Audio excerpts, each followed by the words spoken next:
hintayin lang natin yung driver, ha? Inutusan lang kasi siya saglit ng daddy mo. Ha? Paghihintayin pa ako ni daddy dito?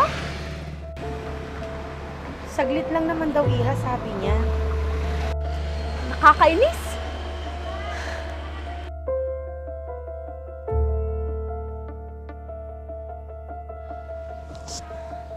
Nakikisilong po. Ano pa yung amoy mo? Kanina pa yung amoy mo nga sa room natin. Pasensya ka na kung ganito yung amoy ko. Kung alam mo lang sana. Iha, huwag ka naman ganyan sa kanya.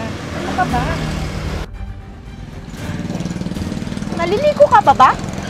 Di mo ba naamoy yung sarili mo? Wala naman akong naaamoy. Malamang wala. Dahil sarili mo yan. Ilang araw na ako nagtitiis sa amoy mo. Tapos, kasama pa kita sa group project. Napakamalas ko talaga. Jen, ano ka ba? Pasensya ka na. Pwede mo naman sabihin kay ma'am para palitan ako bilang kasama mo. Bakit hindi ikaw yung magsabi? Huwag mo akong utusan, ha? Di ba ikaw yung ayaw akong kasama? Buti alam mo, ni hindi ko nga alam kung nagbibihis ka pa sa lagay ng yan. Jen, tama na. Pabayaan mo nga ako, Yaya. Totoo naman ang sinasabi ko, ha? Iha, baka may pinagdadaanan siya. Huwag kang ganyan. Sige po, aalis na lang po ako. Nakakahiya naman po sa inyo. Buti naman at umalis na yun. Anong klaseng amoy yun? Iha, bakit ganun ka naman magsalita sa kanya? Wala naman siyang ginagawang masama sa'yo. Ni hindi nga siya nagalit sa mga sinabi mo. Kahit wala, Yaya. Hindi ko matagalan yung amoy niya. Parang di siya naliligo. Kahit na, Iha. Pero mali ang paraan ng pakikitungo at pananalita mo sa kanya. Kung ikaw kaya ang nasa sitwasyon niya, kakayanin mo kaya yung mga naririnig mong ganyan? Magpasalamat ka dahil maganda ang naging buhay mo. Hindi mo nararanasan ang ganun sa kanya. Ayaw ko nga siyang makatabi eh. Tsaka, huwag mo akong kinukumpara sa kanya, Yaya. Baka naman kasi may hindi na magandang nangyayari sa bahay nila, kaya ganun. Ano namang pakialam ko dun? Basta, ayoko siyang katabi o lumalapit sa akin. Ay nako, wag mo naman sanang husgahan yung tao ng ganyan. Alamin mo muna kung anong totoong nangyayari sa kanya. Kung bakit nagkakaganon siya. Ako? Maglalaan ng oras para alamin kung anong nangyayari sa kanya? No way, Yaya! Alam mo, Iha, may rason ang bawat pangyayari sa buhay ng isang tao. At hindi mo alam kung anong rason na yon kung bakit siya nagkakaganon.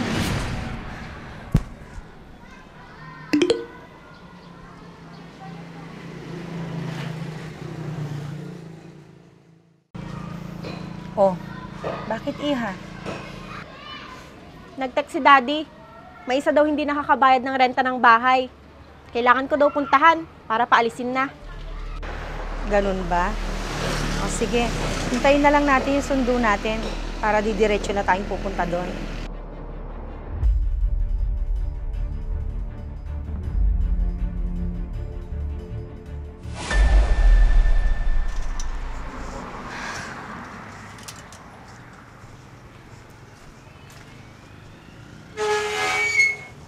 Ano to? Nako, pinapaalis na ako ng may-ari. Hindi na kasi ako nakakabayad ng upa ko. Ang hirap naman ng ganito, yung nag-iisa ka lang sa buhay. Tapos, naputulan pa ako ng kuryente at tubig. Natanggal pa ako sa trabaho ko. Kailangan ko na mag-empake para umalis dito.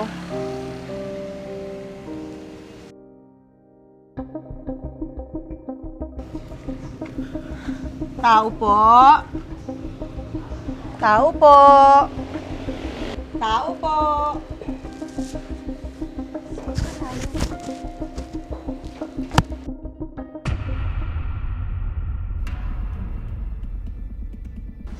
Ikaw?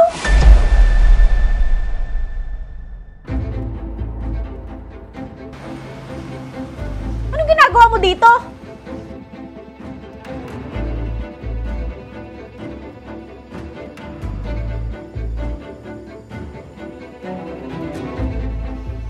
Oo nga, Iha. Bakit ka nga ba nandito? Huwag mong sabihing ikaw ang...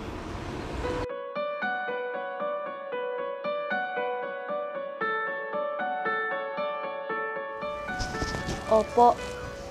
Ako po yung nangungupahan dito. Kaso, pinapaalis na po ako ng may-ari. Hindi na po kasi ako nakakabayad ng upa. Natanggal na po ako sa pinapasukan ko. Kaya ganito po yung itsura at amoy ko. Sabay po kasi ako naputulan ng tubig at kuryente nung isang araw. Kaya hindi ako makaligo ng maayos at makapaglaba. Malayo kasi ang pinag-iigiban ko. Nakita mo na, Jen? Yan pala ang rason kung bakit ganyan siya.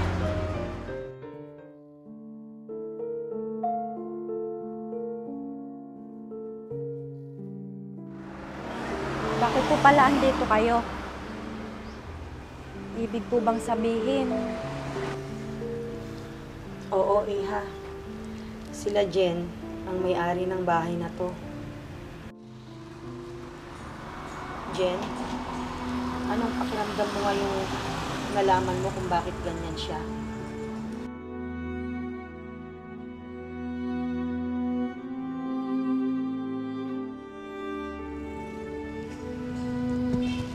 Pasensya ka na kung hindi ko sinabi yung totoo sa'yo.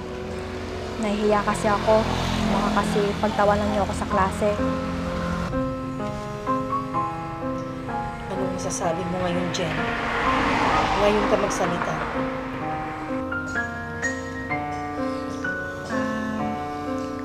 Mercedes, hindi ko alam na ganito palang nangyayari sa'yo.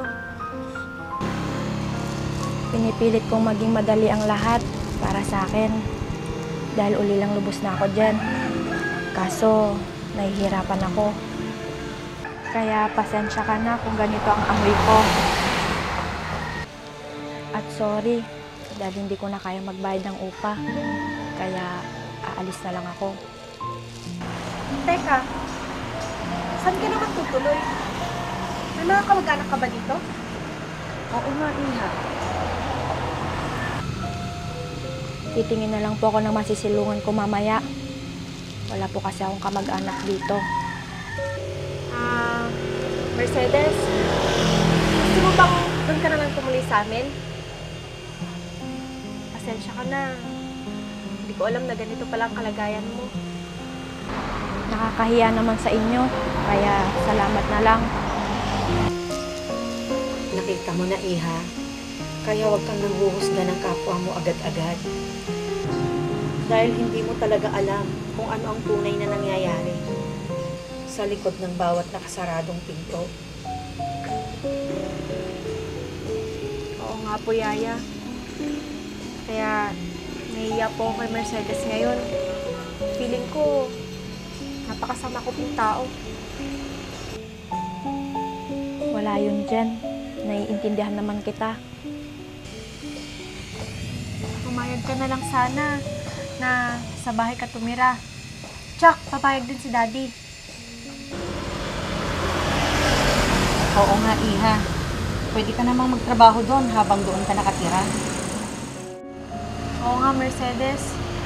Isa pa, para makabawi ako sa lahat ng mga hindi magandang nagawa at nasabi ko sa'yo. Hindi na ako tatanggi. Dahil gusto ko rin makapagtapos ng pag-aaral. Natutuwa naman ako dahil nalaman na ni Jen ang totoong nangyayari sa'yo. Salamat, Mercedes. Sana tanggapin mo ako bilang kaibigan mo. Oo naman. Tsaka maraming salamat din sa'yo dyan. Dahil sa'yo, magiging madali na ang lahat para sa akin. Dahil deserve mo yan, Mercedes.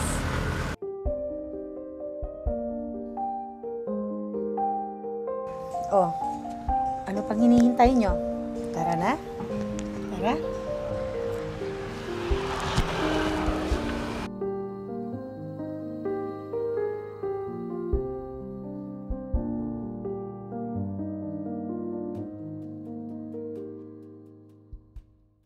Pagod ka na ba sa kumupas at duming hindi matanggal-tanggal sa pintura ng sasakyan mo? Kahit pa ulit-ulit mong linisin, hindi pa rin bumabalik ang kintab? Ito lang ang solusyon dyan. Ito ang GR4 Magic Gatas para sa pangmatagalang proteksyon at pangmatagalang kintab ng iyong motor at sasakyan. I-spray lang ito sa motor o kotse mo at hintayin ng 3 to 5 minutes. At pagkatapos nun ay punasan mo ng tuyong basahan. At yun, makikita mo na kaagad ang napakagandang resulta. Ang maganda dito, 3-in-1 na ito kaya pwede mo na itong gamitin sa glossy paint, matte finish, at leather and vinyl materials ng iyong sasakyan. Kaya kung gusto mo rin nito, ilalagay ko na lang yung link sa ibaba para mabili mo na